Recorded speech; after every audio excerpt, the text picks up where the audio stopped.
So you gonna do an intro? Sure. Um, I'm tired. I'm sick. It's been a slow news week. Welcome to the worst podcast. That's just hot. That's just terrible. Well, that it's a pretty much great, sums us it's a up. great intro. Can't leave you to do anything well, can we? So, on the subject of news and stuff, pretty much the only real, thoroughly interesting thing is that we finally got GTX 1080 benchmarks, and Woo. they're all right. They're all right. I don't know. They're a bit underwhelming, frankly, and it gives me some more hope about Vega 10 until they disappoint us in October. But frankly, again, if they can just compete, like even if they are 5 or so% slower, they'll still have a market share, and I'll buy one. But yeah, the 1080 isn't the graphics card everybody made it out to be necessarily. I think Tech Syndicate did a good video on that. I mean, it still has some decent performance, and the price point is pretty good. But everybody's like, "Oh yeah, well it's faster than the Titan X," and yeah, so was the 980. It was faster than the Titan Black and the 780 Ti, and at a cheaper price point. But that's just how things work, they were kind of ramping it up to be a revolutionary graphics card, and a lot of the technologies, it's not really about the performance of the graphics card, it's about the technology. It's like, I think the screenshot thing is pretty cool. Because games are beautiful, and getting to move around and take nice screenshots, I've always been kind of one to take a lot of screenshots of things that I'm playing. So I do enjoy that aspect of it, although it's very limited.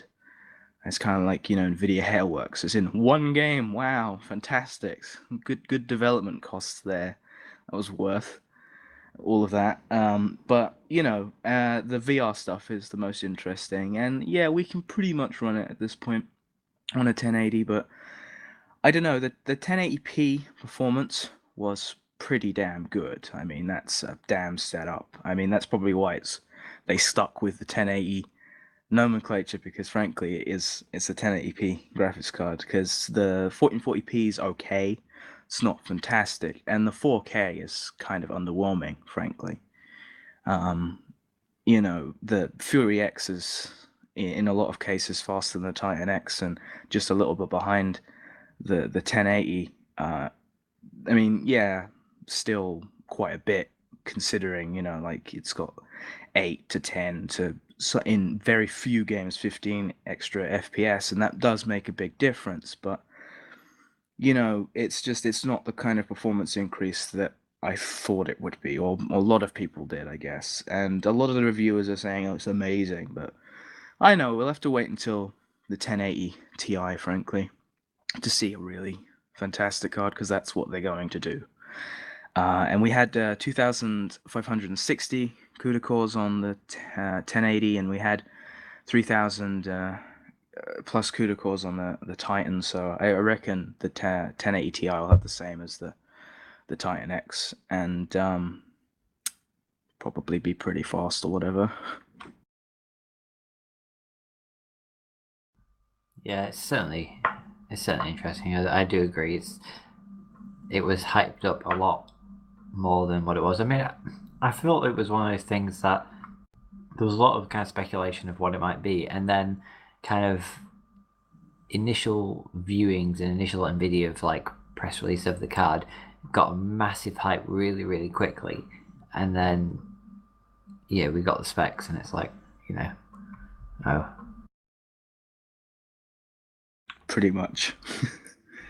Yeah, yeah. it'll be interesting to see, and I still think Polaris has its place. Considering the price point of the graphics cards and the kind of performance that we're estimated to have, if it's faster than what it is, or if you can overclock the things now, because with previous generations you really can't overclock them at all. It's unfortunate but true. But if the price points are kind of rumored, even if they're a little lower, because I think they'll probably preemptively put them a little lower. Maybe not directly at launch, but shortly afterwards they'll definitely go lower. Then they still have, competitive. But again, I guess AMD may have gotten wind of how fast the 1080 and Nvidia were going, So they did like say, it's a mainstream graphics card line rather than a high end, and that's understandable. But the kind of performance increases and like TDP increases and stuff, I like the way AMD are going. And for Vega 10, I really do now especially think that it can again compete with it. I mean, the stupid rumors and the hype of the 1080, I shouldn't have fed into it, but frankly, um, just every reviewer was like, "Oh, it's fucking incredible," and it's not really. It's decent. Like I've not seen a launch that hyped up ever really. Frankly, the technologies are really cool, but the graphics card itself is decent. It's not as fantastic. Like the 980 wasn't anywhere near this hyped up, or even the 980 Ti. Just nothing in Nvidia's history has been like this hyped, and that kind of got me worried. And then it came out, and I was like, oh, all right then. Yeah. Yeah, I agree. I mean, in all fairness, it's not like there's anything else going on tech-wise. Like, and GPU releases, it's just NVIDIA every year. Because AMD refresh their cards, that's great. There's not a lot to say about that. There isn't, in the GPU space, there's not a great deal to be talking about. And so, I guess it makes sense that when a major release from NVIDIA comes along, that it would be hyped a little bit. Maybe more so than usual. And I guess there's a lot less rumors from AMD this time around. Like, we really don't know shit about Polaris. We know that it may be about as fast as a 390X, but with the kind of performance per watt of no other graphics card, So that's all we really know. And we knew quite a lot about, well, we had a lot of speculation at least about the 10 series. So I guess, yeah, just the right time to release a graphics card.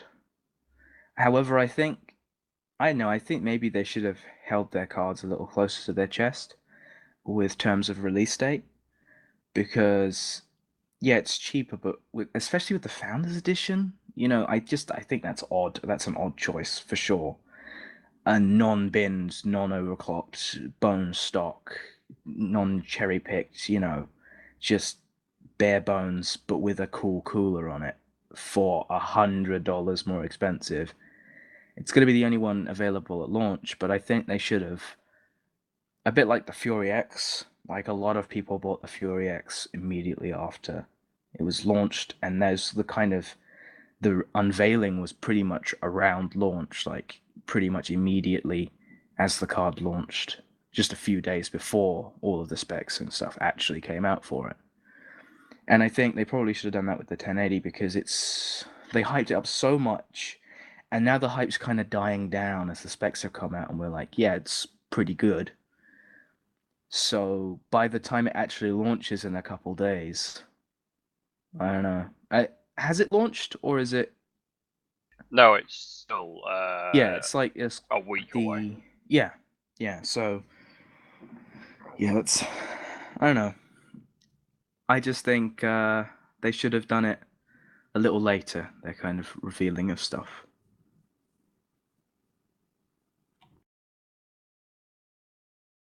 I know that's a bit of an odd thing to say. A company kind of backstab their consumers and not tell them how fast their graphics card is before they buy it. But I'm just saying, as a kind of marketing and for selling the card, it's an odd thing to do. But yeah, it is interesting to see all the new technologies, and I am interested to see what AMD's response to all of those is. Because unfortunately, especially on the kind of extra added bonus kind of things, AMD have always been a year behind NVIDIA. So we might have to wait until the next generation of AMD GPUs before we find a lot of the kind of VR technologies and screenshot technologies the same that we have on NVIDIA currently. Yeah. Although I've always liked that AMD have made an effort to make their technologies more kind of open source and accessible, because while that doesn't seem to give them any advantage in the long run, and they generally don't benefit, or their softwares die because of it, ultimately those softwares that they create initially always go on to do better things, and they always go on to be in bigger places. Yeah, I've always liked their business practices and just the way they handle themselves. So I do look forward to that kind of stuff because, yeah, Nvidia is very much a walled garden and AMD is a field. You know, yeah, a sparse field with not much in it, but it's open to the public. And Nvidia have a nice walled garden where very few people can enter, and it's beautiful. But fuck you, basically. Sounds like two very typical British parks.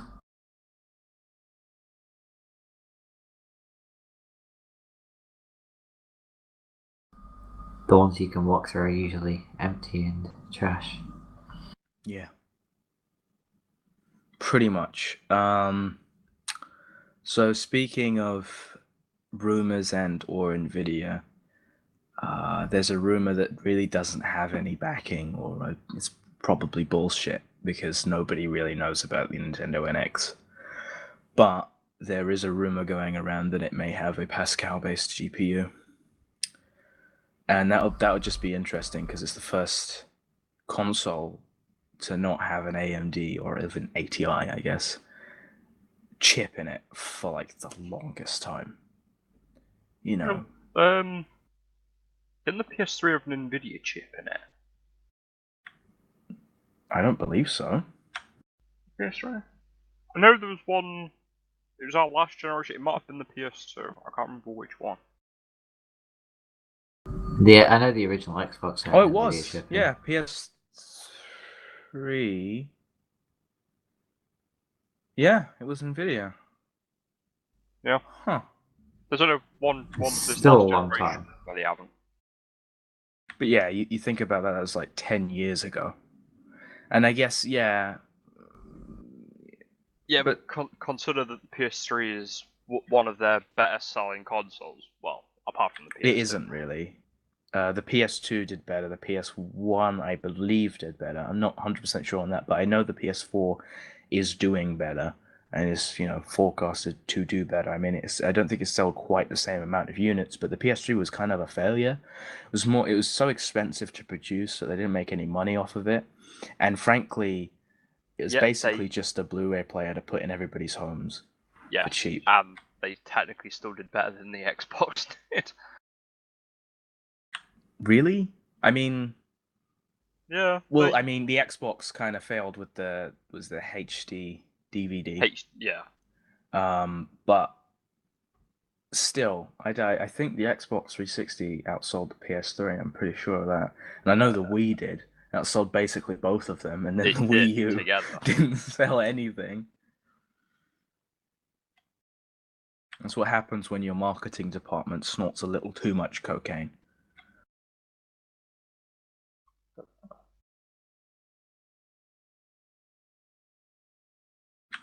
Speaking Mario Kart going there.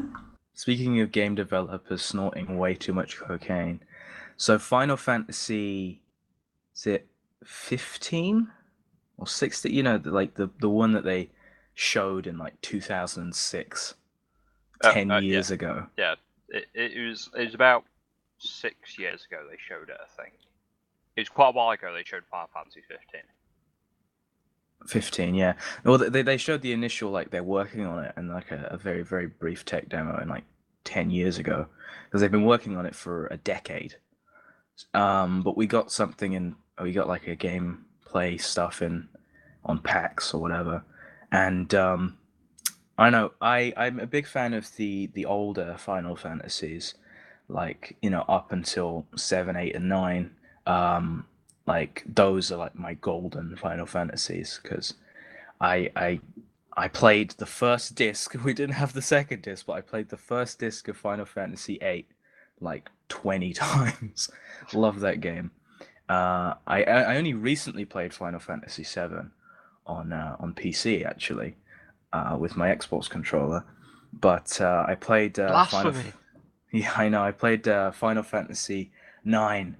I borrowed my friend's PlayStation and played the crap out of that. It was so much fun, and I also enjoy 10 to a lesser degree, but we had 10 and we had 10x2 or x2 or whatever. And then I think Final Fantasy 12, because 11 was the first online one. And then Final Fantasy 12 was an interesting one. I don't think it should have been a Final Fantasy game necessarily. It felt more like a Chrono Trigger game, but not to the same extent. Chrono Trigger is my favorite RPG of all time, but just the kind of combat system in 12 was interesting. And I think that's what they're going for 15 as well. Because they got using a very similar combat system. Because basically the one they used in Final Fantasy 13 is a bag of crap. Oh yeah, it's just run down hallway, kind of press button. All you have to do is press a button. It's like why I don't like Arkham City, is because you just press one button and you win. And that's basically Final Fantasy 13. Also, the story was terrible and the characters were terrible. And it was just an awful game. Up until Final Fantasy 13 came out, Final Fantasy 12 was my most hated Final Fantasy game. 13 came out, and Final Fantasy 12 was like, I love this game. I didn't really like the story of 12. I honestly, I can't remember the story of 12, and that's why I don't think I like it, because I remember the story of every Final Fantasy other than 12. Final Fantasy 12 was a bit more like the Final Fantasy Tactics game they had for handheld. Right, yeah, I had that game on Game Boy. I never actually played it, but nonetheless, yeah, it was an interesting game, and I liked the combat. I actually kind of enjoyed it. I liked the change of pace, but it didn't feel like a Final Fantasy game. That was my main problem with it, was it didn't feel like a Final Fantasy game. It felt like a completely different game. And then I played Chrono Trigger a couple years later, and I was like, it reminds me of Final Fantasy 12, but good. But really, really, really good. My Wii was basically, I played Super Smash Brothers, and then I downloaded a shit ton of SNES games, NES games. Like, every week I'd go and I'd get like a £10 card, and then I'd, put it in, and I'd buy like Super Mario Brothers, Chrono Trigger, just any like old retro game that I could get my hands on. And that's what I used my Wii for. Like, that was my main console, was I was just playing old classics.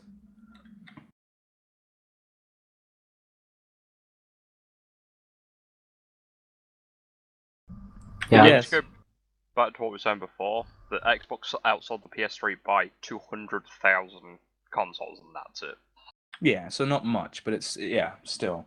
But anyway, yeah. So Final Fantasy 15 looks interesting, especially since it's possibly the first like open world Final Fantasy. I think kind of looks that way. Well, you get flying cars and stuff. So if you look at if you're talking actual open world, as in you personally run around everywhere, technically 7 and 8 had that, and I think 9 did.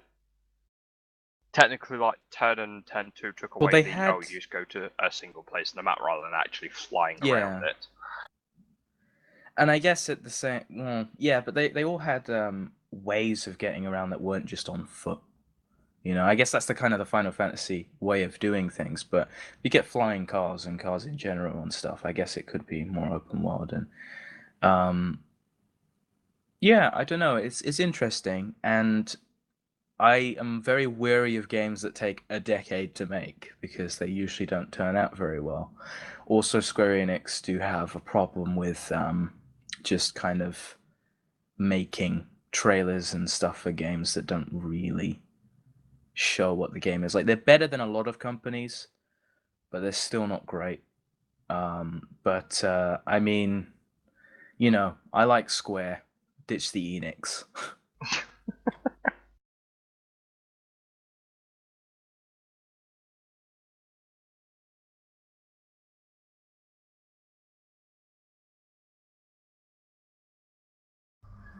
So, I mean, moving on a little bit, I think this is probably something you added, Lucas, or it might be you, Luke.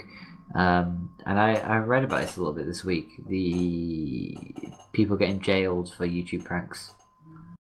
Jamie, you need to get some sleep, dude. That was you. Did I post that? That's why you read about it, because you put that. I added the NX and the 1080, and what we're going to talk about hopefully next. That's Dude, it. clearly I've not had enough sleep. Yeah, I think I mentioned something about this last week about a bunch of pranksters on YouTube. I think the other week it got kicked off of YouTube. I think 'cause they'd been, I think, fined for some stupid pranks they were doing, amongst other things. Yeah, it's interesting.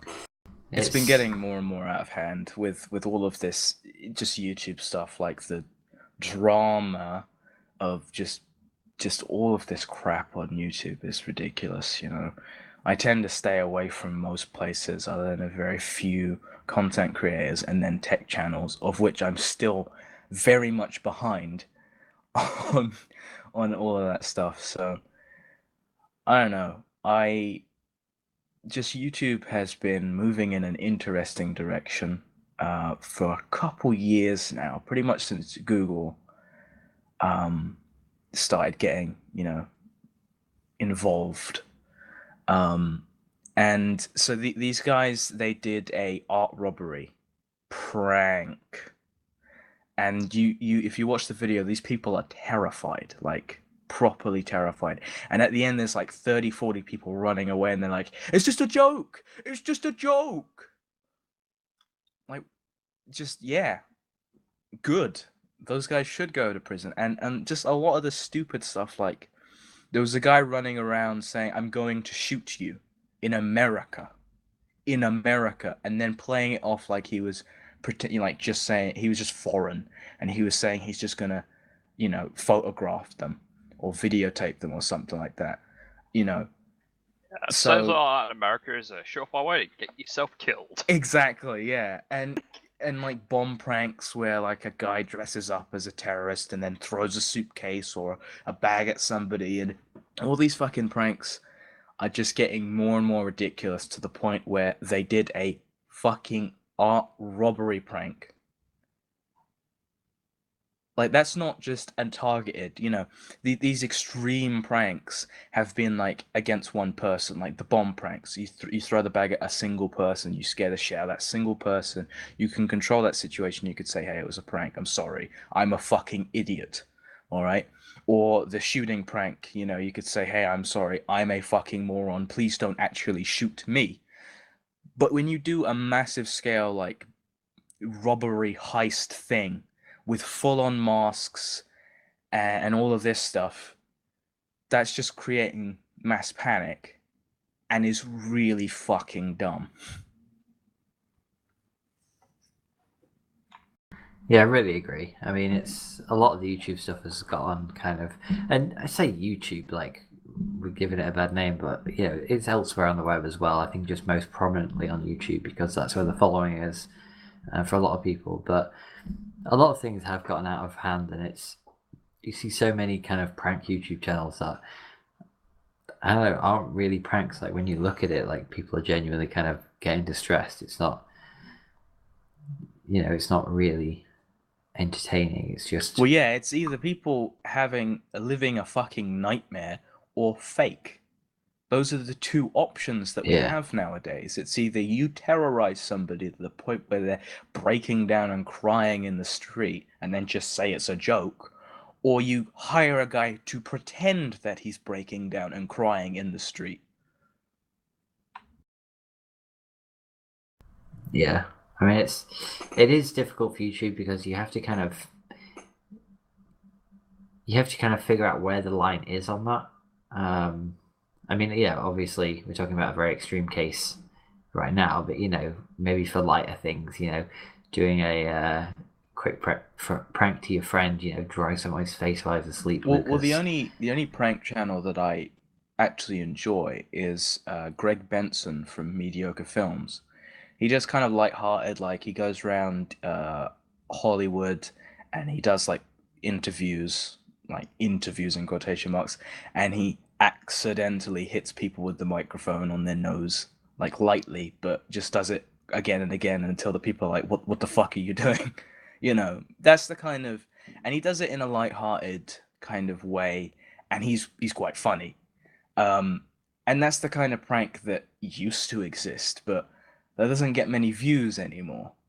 He does enough of them to sustain what he's doing. But these people do like one a month that's just extreme and goes viral because people are like, why the fuck does this exist? And they make tons of money off of people asking, why the fuck does this exist?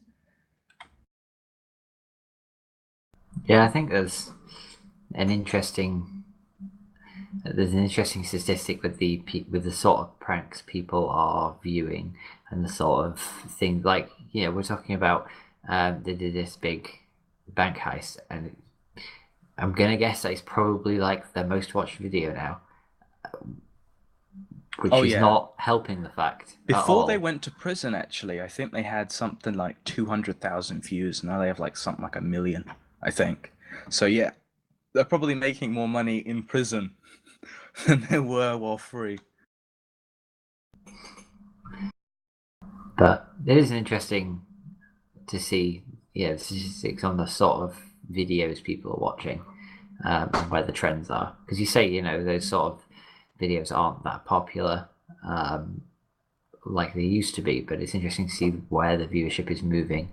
Um, and it is moving to, at least, where pranks are concerned, it's moving to these more extreme pranks, and it's the sort of thing people are watching, and so that's, it's ultimately a driving force behind them wanting to create more of them, but it's kind of a vicious circle.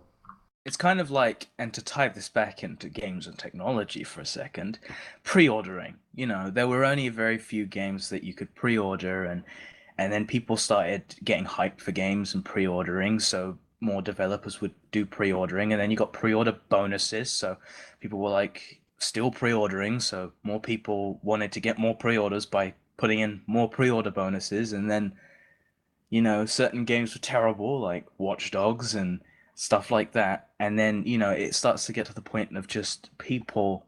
I understand that you've gotten into the groove of a game looks cool, pre order it, but don't do that.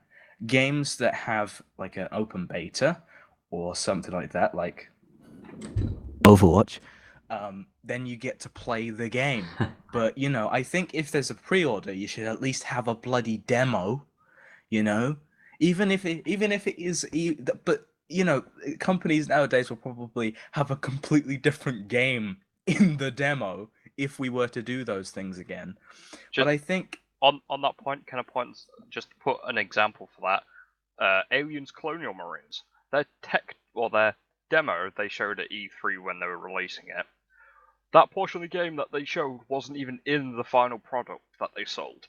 yeah, so I mean, yeah, that probably will happen, but still, that showed kind of gameplay. It wasn't necessarily graphically or even AI wise the same as what you get in the game, but you kind of No, knew it was what the better. game you kind of knew what the game would be like.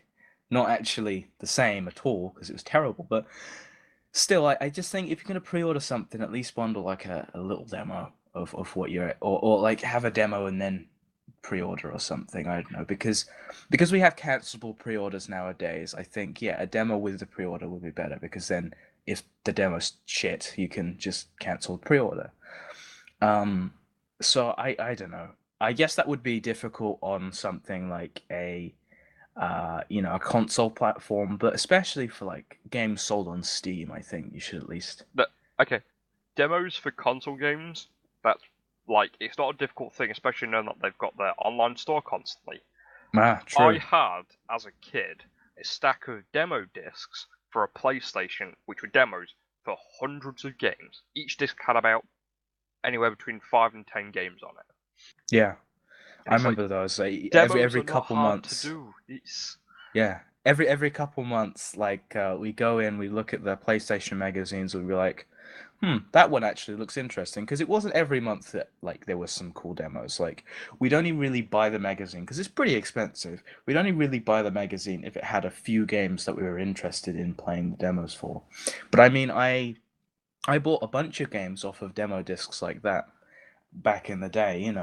So yeah, yeah. Now that you mention it, with the online store and stuff like that, if you pre-order, enter a code, get the demo. Yeah, no problem. I yeah. think On that yeah. one of the big things, in a sense, you don't get demos, but a good way to see. Oh, I want to see if this game's any good for pre-ordering.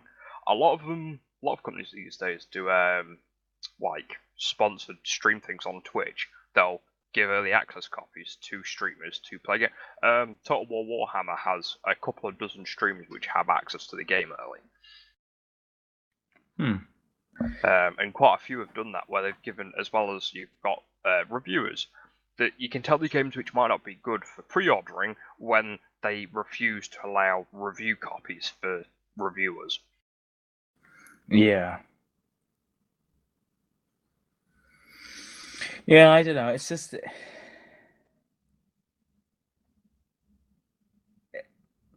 interesting to see the kind of stuff that these companies can get away with their sneaky little tactics, and just like a big company will do something and people still back that company for whatever reason, and the smaller companies will do the same kind of backstabby things because it worked for the bigger company, which kind of sucks.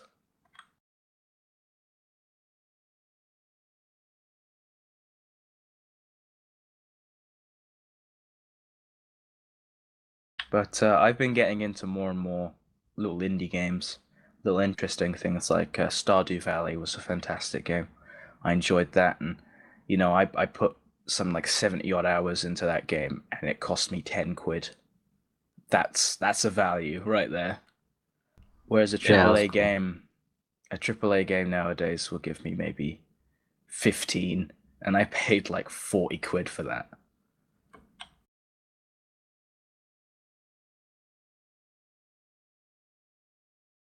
Yeah, I feel that. I mean, I guess it's slightly different being a PC gamer to being console gamers, because console gamers tend to pay the price of the disc, whereas PC gamers, yeah, we may pay 50 quid up front, but inevitably give it a month too, and you're looking at a third off, past that half off or what kind of deal, and so well, and Steam will have a sale. Yeah, as long as the game didn't come out a few weeks before a Steam sale, you can almost guarantee it's going to be on sale. And even then, some games will be like 5 to 10% off, and that's not a massive thing, but considering the game came out 2 weeks before, that's still a deal. And it's still a steal, because you're paying less than the consoles anyway, and you get an extra 10% off. Yeah. So, Lucas, what other gaming news happened this week? Generally not much. Like, it's been so much. Like, a lot of it's hyping up. I know PAX is happening. Not PAX. E3. E3's coming up soon, I'm guessing. Also, let's see. What did I write down? Destiny 2 is apparently back in production after being on hold. Apparently, they weren't planning on making Destiny 2 due to issues. The original being shit. Yeah. Well, apparently it got better with the DLC, which the guy who you have to pay for the DLC? Was lead developer for the DLC is now lead developer for Destiny 2. Of course you have to pay for the DLC. That doesn't make it better. But what else? Witcher 3. Apparently they have announced that the DLC which is coming out for it will be the last bit of Witcher 3 content on Witcher in general content they'll be making. So, end of a franchise. Yeah, I might have to actually get around to playing them, considering I have 1 and 2 sitting around doing bugger all, and I was gonna play them in line for Witcher 3, and then a bit like Fallout 1 and 2, I just kind of ended up not doing that. I've played most of Witcher 1. It gets a bit samey, and plus the combat system is so hard to play on PC. So I downloaded a completed save file for Witcher 1, and then started playing Witcher 2. Well, I know most of the story for Witcher 1-ish, so I'm good. Fair enough. Yeah, I played about 2 hours of The Witcher 1, but I played the beginning hour of the game twice. And the beginning hour of the game is so dull. Yeah, it's not great. Yeah, and I mean, the main reason I didn't play Fallout 1 or 2 was, well, procrastination for one, as well as getting it to run on Windows 8 is a nightmare. Yeah, Thanks, Steam. your best idea would probably be to try and get a GOG copy of it, Yeah, because or like run it in most a... of those running a fixed emulated box directly for the game. Yeah. But Yeah, I mean, I got Fallout 1 to run, and it was like a week before Fallout 4, and I was like, I doubt I'm gonna finish both games by the time it comes out. I'm just kind of gonna leave that. Besides, I know a lot of the gameplay. I have played a bit of Fallout 1 and 2 in the past, and I've watched a lot of videos on it, and it's fantastic games. But considering I felt like I got a lot of the kind of stuff that was in 1 and 2 out of New Vegas, the kind of humor and Easter eggs and little intricacies. yeah, Um, that's basically because but in the engine of, Fallout 3. I was watching a video from a guy who I very much like, who's H Bomber guy, and he made like 101 fantastic points of why Fallout 3 is terrible. And I was like, yes, that's not in New Vegas. That's not in New Vegas. That's improved in New Vegas. Oh, that's much better in New Vegas. Oh, that's the reference from New Vegas. It's like, yeah, New Vegas is the superior game. I'm sorry for anybody who likes Fallout 3. It's not a good game. three is It's not. good. But It's okay. It's playable, but it's not like a Fallout game. You know? the reason New Vegas worked is because Obsidian are technically the original developers for Fallout. Yeah. And I think Fallout 4 works as a kind of hybrid between 3 and New Vegas. It streamlined a lot of things and kind of simplified a lot of things. But the thing I like about Oh, Fallout 4 on that, is it's just so easy to jump into and play. Whereas, 3 and New Vegas and stuff, you kind of have to sit down, get adjusted, and play the game. Whereas as 4, you can just screw around for a little bit in the game and have a good time. And the story isn't fantastic, but it's better than 3's. And I don't know, Fallout 4 was an interesting game for sure, and it's my favorite out of them. But I do think Vegas is the best game by far. yeah, it's alright. But just on the note of Fallout 4, with it simplifying things, they are altering that by re-adding some of the older systems back into the game with Yes. the latest updates and DLC. Yeah. So, but hopefully they didn't add in the fucking... See, the problem with Fallout 3, and H-Bomber guy stealing his content here, but the whole weapon degradation system meant that you could have really powerful weapons at the beginning of the game, but in terrible condition. And that's a great idea. However, because they're in such terrible condition, they're as good as the stuff that you already have. I doubt they would do that because of the modding mechanic, and two, it'd be far too easy to repair your weapons anyway, so it'd be kind of a moot point. Good, yeah. I mean, with the settlement system and getting all that scrap, Yeah, it would kind of completely. But I did like the ammo crafting. I don't know. Maybe I think they might should add that back in because they might do, but mods have already done it. Mods have already fair re-added enough. the ammo creation system, so. I very much enjoyed that in New Vegas. Like a lot of people said it was tedious, but I liked I liked how scarce everything was in New Vegas and the fact that you really had to work for your ammunition. But that was the thing, it made it a lot more like 1 and 2 was, where early game to mid game, you were struggling to find ammo for guns and things, so you based yourself on a lot of things which are easy to find or melee combat, so. Or just getting good. Yeah. Yeah. So yeah, I mean, I he made a good point where he was like, Fallout 3 is horrible. It's the worst game ever because you can't shoot for the eyes anymore. Yeah, that was always funny, 'cause you could blind people. Oh, that was great in 1 and 2. You could Yeah. blind people, or blow off limbs, and that kind of thing. It was awesome. Yeah. So, yeah, I have to say, I think our little, like, if the content is scarce for the week, we just talk about Fallout for a while. Well, I was actually going to say, segueing on from that, that the latest update for Fallout 4 on Xbox One is readying it for modding support. You mentioned this on like the first podcast. No, it did. Well, no, I said it was coming out, but they're actually starting to get it implemented now. Fair enough.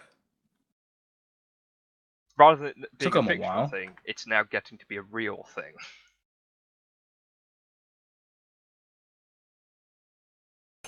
So, I see on the doc you mentioned possibility of Nintendo games coming to PC. Yeah, it was just a quick thing that I saw as a video. Apparently, Nintendo, probably with the NX, I'm guessing with how the games are developed for it, would allow for the possibility of Nintendo games on PC. That would be so good. Like, they would make so much money. Well, the Like, thing, how many people emulate Nintendo games in general on PC? Like, Would it be on a proprietary piece of software? Would that Nintendo I have was like a curated little shop, or like an Origin type deal or Steam type deal, I something wouldn't be like surprised that? if they did, because they have the Nintendo store for the Wii. So Yeah. you So know, if that would be an interesting little development if that happened. yeah, I honestly think they'd make more money going with Steam. Like even with the charges, I think people get PC games especially are very reluctant to take on new things like that, new stores, Well, because yeah, they look want to at good keep old games. It's superior in old games to Steam in every single way. Nobody uses good old games. It's a shame. I don't, simply because I have 250 plus games on Steam. But That's kind of the only reason. And the fact that I have so many old games that don't work on Steam, I have to work to get to work on Steam, but I still own them. And so I'm in a predicament where, yeah, I could rebuy them on Google Games and actually play them, but that does mean rebuying like 50 plus games. yeah, they are also surprisingly cheap. But GOG, the one thing I like about it is because they're buying up an awful lot of old licenses for games which are out of circulation. So there are a lot of games which people like but can't find anywhere and are now able to be sold. Yeah, I have to say I like good old games. I just haven't. I've been too lazy to move over and have that as well. Like I had Origin installed simply because I bought a Humble Bundle and got like the Battlefield franchise, the Sims franchise, and everything for like 10 quid. With every single piece, well, or like maybe 10% of the Sims DLC, but still, that was a fantastic deal. So I had an Origin account for a while. I've forgotten that because Origin is the worst, but I enjoyed The Sims while it lasted with my 10% of the £2,000 plus DLC. I think that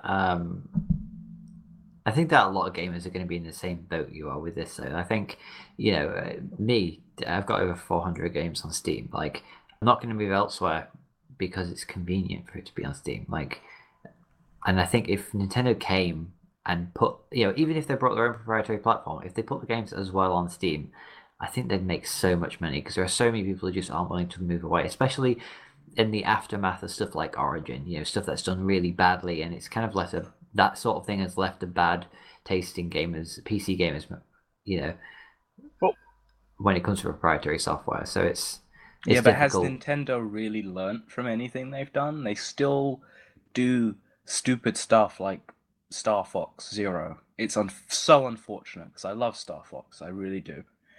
And then they made that, and they basically thought they could replicate Splatoon. Like it had a great premise and it had good integration, and then they thought, let's do that with all of our franchises, and then they were fucked. that was the thing. I Look, one thing Nintendo has right now is the thought that they have to innovate. Everything they do has to be something new, and they don't want to do something that's old and just rehash it. That's not what they want to do. But it's like that's what people want in some cases. Like with Star Fox, all people wanted was an old school Star Fox game. Yeah, I have to, but the problem would be we wouldn't be getting any Wii U titles on this, like, on PC really, because you have to have the gamepad, and I Yeah, don't know how they'd it's really do Wii titles either. So I guess they just kind of have it will probably just be little bundles of games because they'd be very, quite old games. Like you get like a Mario Brothers 1, 2, and 3 bundle or something. Like the SNES one, where they had all of those bundled together or whatever. And so I guess that would, because I can't really see how they would do much. I mean, everything up until the GameCube would be pretty easy, depending on proper porting and stuff like that, and it'd just be emulation. But Yeah, basically. Everything up until like the GameCube will be pretty relatively simple to get on PC. But when you get to the Wii and all the motion controls and stuff, that might be pretty tricky to actually get those games on PC. I mean, people have done it with like even Tech Syndicate, again referencing them, but they did a video on their Dolphin emulator and getting their Wii remote and stuff to work. But that does mean getting a Wii remote to work, Yeah. I'd say it's more like the I'm just having a quick look through the video that I saw it from. We certainly wanted the older games and stuff. They'll do something similar to what Sega and did with the Mega Drive Classics bundle they have on Steam. But also, I'd say it's most likely to do with the new games releasing for the NX rather than anything like the Wii U or Wii. But also, it'd be nice to see some of like the 3DS games come to PC because there are emulators that will run Nintendo DS games, which there are a lot of decent ones out there. Oh, I'd love to mod it. So because I have one monitor above my main monitor, I'd love to mod like the games to run on both screens. But then again, you wouldn't have, but the mouse would work as your Well, kind of stylus, so that would be in really cool. technically, you can technically do that. Most DS emulators, because the normal DS had two screens, the DS runs it as two separate screens in which you can separate and just full screen to each monitor. That's pretty cool. So, well, if you can anyway, but yeah, it does technically run them as two separate, so you just have to stretch it out across both. Oh, fantastic segue here.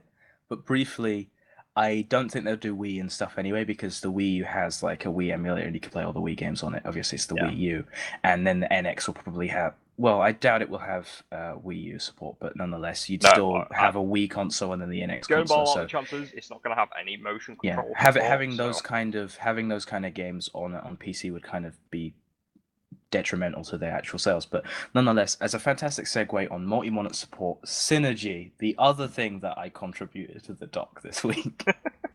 Linus Tech Tips, although I think their stuff is getting a bit samey recently, and the only thing I really look forward to is Scrapyard Wars. However, they do have very relevant and very, daily tech stuff on pretty much all fields. But nonetheless, they did a fantastic video on a new piece of software, or a relatively new piece of software, where you can have multiple computers hooked up via LAN to have a single mouse and keyboard, and the kind of productivity that you can do with that. I thought it was interesting because of the stuff that we said about Linux and the Windows emulation and stuff like that.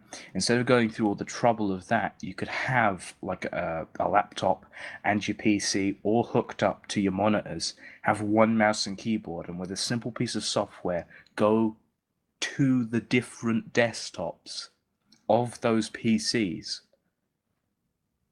just with a piece of software. That's really cool.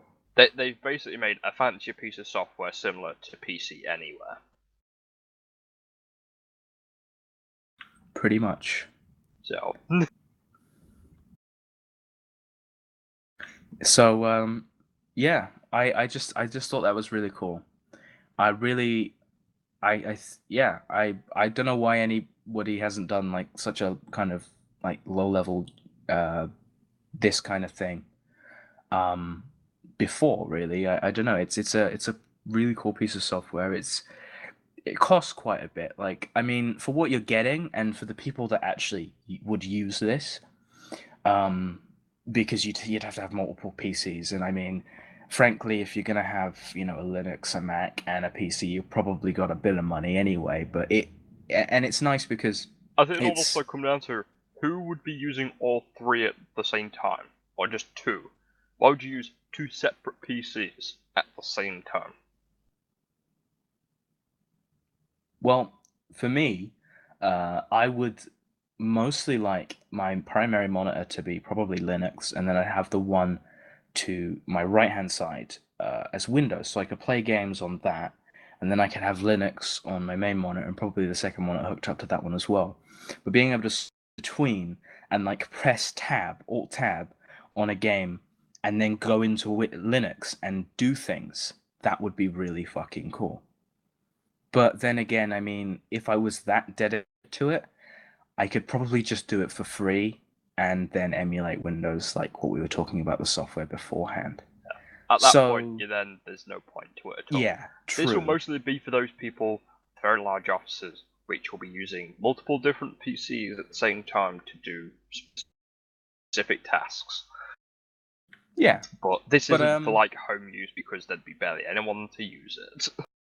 yeah, and I guess that's why it's got a price tag, really.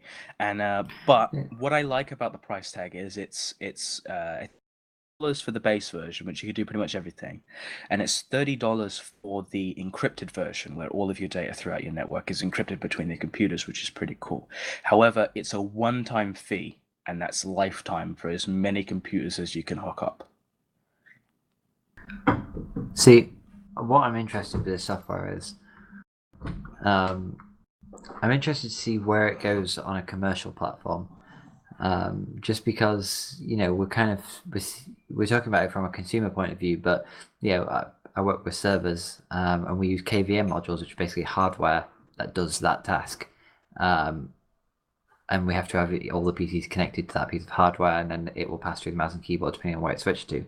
But if we had a dummy system that had that software and that could just transmit all that stuff to all the servers on a large scale, that could be really cool. Yeah. I think it would have a lot of practical uses in the enterprise space. Especially, does the hardware encrypt the stuff on the network then? No, because it isn't attached to the network. It's effectively what's happening is you're physically taking USB and usually a VGA or HDMI is common, and passing them through to a server. And when you switch it, it's basically switching all the inputs to a different server.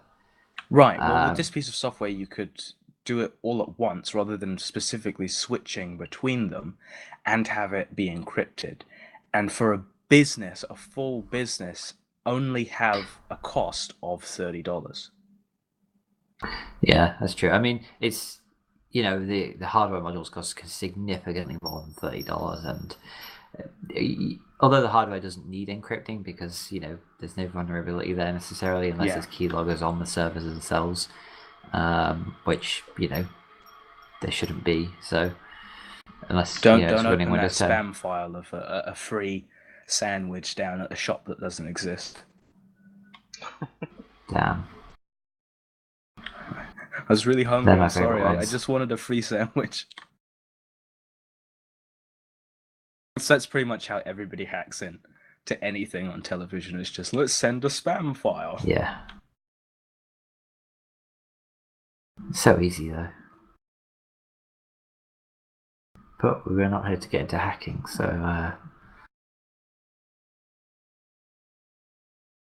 we're here to talk about the absolute nonsense and no news that happened this week at all.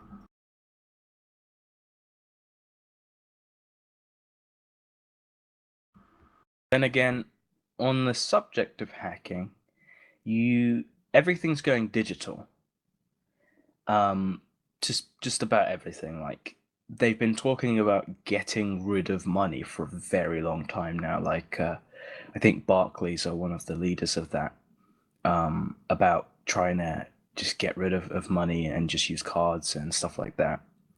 And the UK is currently developing a digital driver's license. Yeah, I can't wait until that gets hacked because that is going to be hilarious. There's going to be some people with some quite funny names.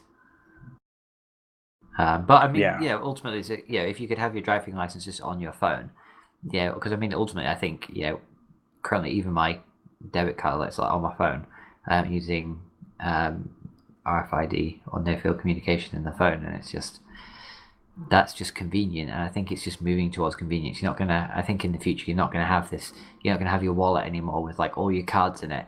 It's just all gonna be apps on your phone, and because that way you don't need a wallet anymore. You just need that one electronic device, and you don't go anywhere without your phone anyway. So We're not quite there yet, but in the next couple of years, definitely. But Yeah.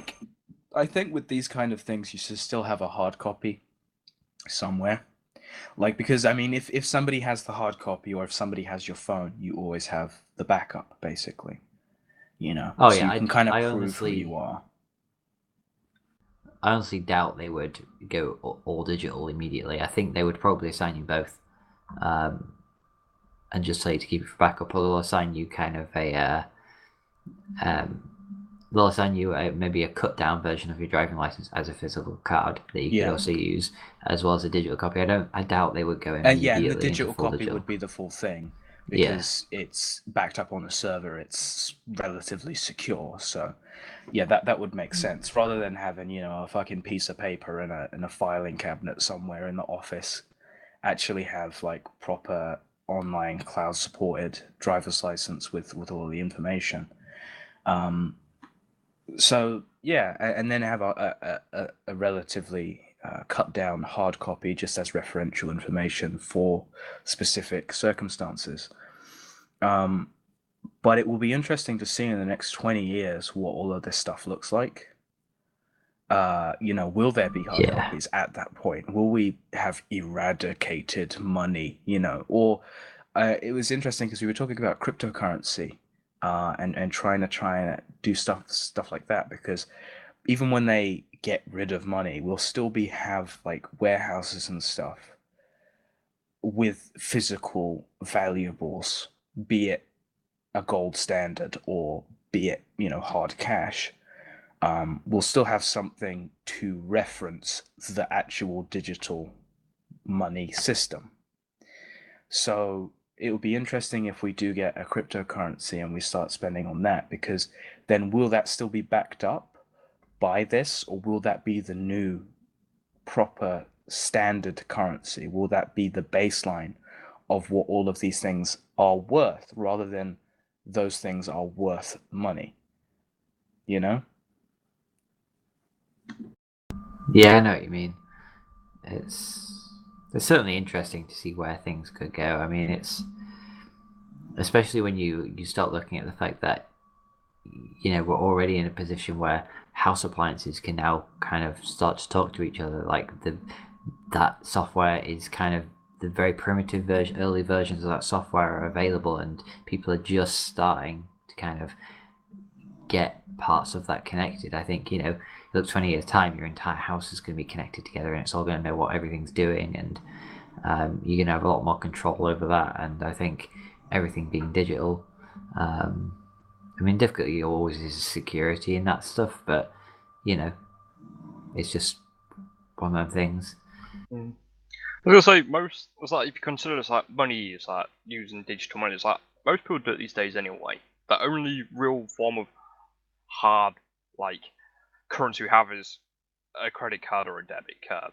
Because it's like the other day, one town, I was using Apple Pay to pay for a shopping at Heron and a bunch of other stuff. It's like most people, physical money is for the things like if you just want to have change on you sometimes, or places that don't take card. And I think places that don't take card are going to be either dying or accepting that they're going to have to take card. I mean, it's Most of them just are very few and far between because most are able to get they are. half decent card machines which just hook up wirelessly. So Yeah.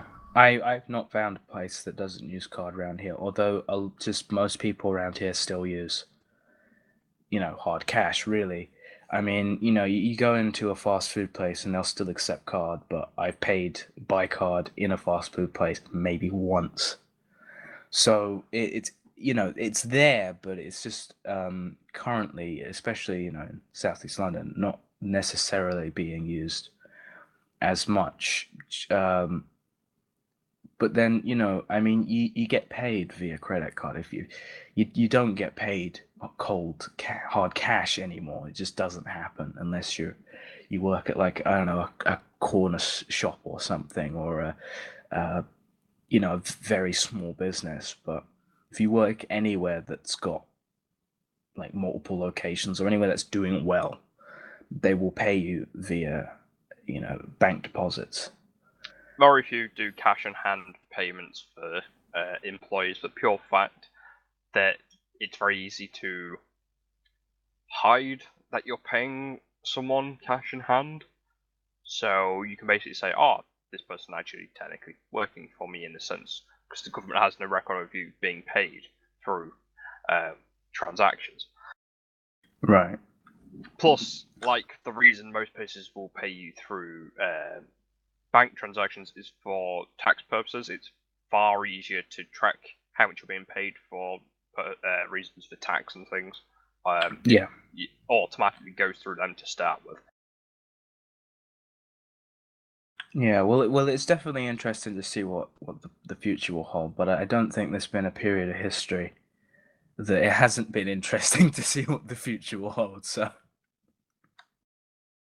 But hey, apparently we might not be able to see the future, because apparently next year we're supposed to be going to war with Russia. So yeah, well, it's meant to happen last year, and in the 60s, and in the 70s, and probably in the 80s. yeah, I thought it's just some like small bit of news thing. Apparently, some I think it was general in our armed forces had released an biography in which he stated that he believes that next year we will go to war with Russia. See, America needs Donald Trump to be president, because I think it was Reagan. I think it was Reagan who was, when Russia sent a massive like nuclear ship to a bay around America. He was too drunk. He was one of the presidents around that time was way too drunk to make decisions, and so that's one of the reasons we didn't have a nuclear winter, was because the president was too drunk to send nukes.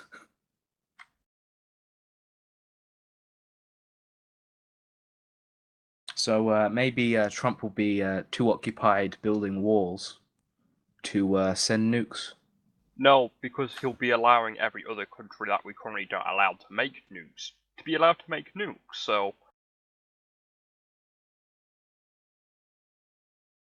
Oh yeah, I mean, stupid. America is not in a good place. First, ours aren't much better. True, but you know what we can always say, all right? Canada can always say, at least we're not America, and the UK can always say, at least we're not Canada. Because Canada's a nice place, but it's just a little too close to the US. They've been going downhill recently, and so have we, but we're nowhere near as bad as America. They're just a complete mess. Canada's a lovely place. Who wouldn't want to live in Canada? A lot of people. Quite a lot of people. Terrible. But, right, do you have anything else for this week?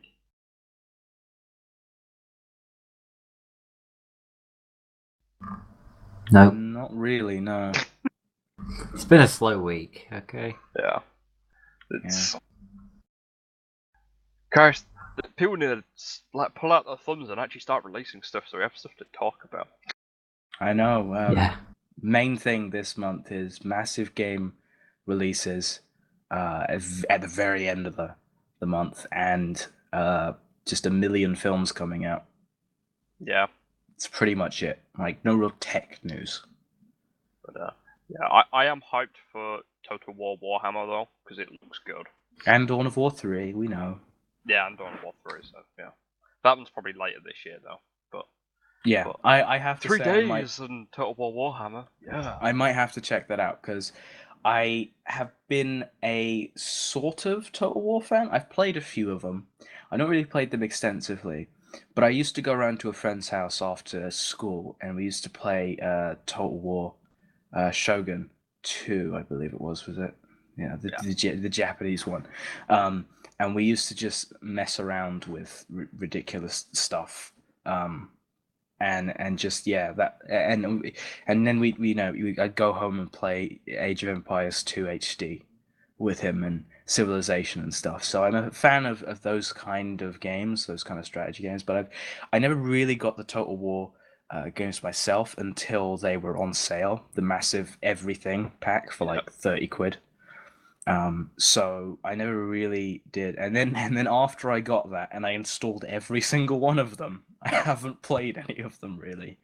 Oh, So on that note, have you guys ever watched the TV show that they did using Rome Total War called Time Commanders? yes, yeah, I looked at that, like they did the Hannibal versus Rome episode. That was interesting.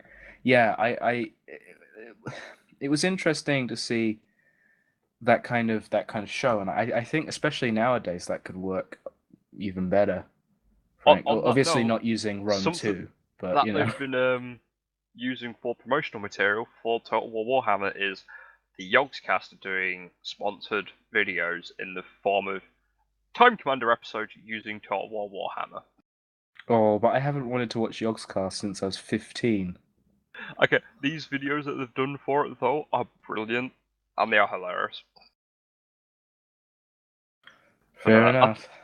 I thought it was quite good that they thought they'd like revive like the Time Commanders kind of theme for a show. Yeah. To the one series that I've liked watching, that's kind of been like a tournament thing, other than like occasional esports. Like I used to watch a bit of League, but that was always kind of weird. And I watched quite a bit of Counter-Strike Professional, but I watched the Blood Bowl invitationals from like Krendor and Jesse Cox and TB and all that. Oh yeah, the tournament videos. Yeah, and just Blood Bowl in general. I really enjoyed the crap out of those because I like how the game kind of makes fun of how American football is ridiculous, but then makes it into a strategy game and is really interesting. It was less American football and more Australian football, and removed what was left of the rules. Yeah, pretty much.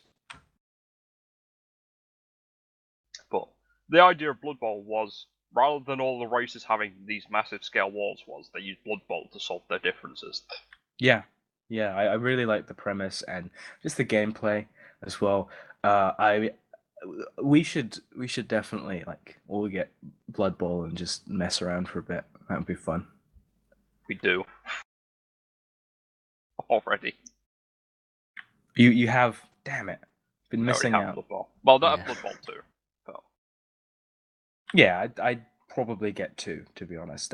One 2 does look better. Even when 1 came out, it was still clunky and weird looking.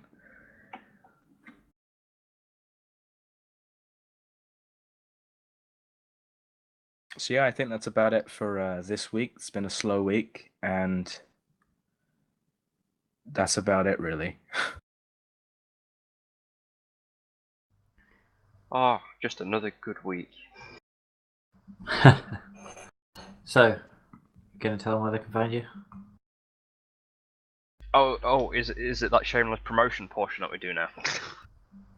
Yeah, the right before goodbye. Yay! Right, I'm Lucas. You can find me mostly on twitch.tv/User91, as well as Twitter at Kinski91, and I'm married to other places probably. Yeah, I'm Luke.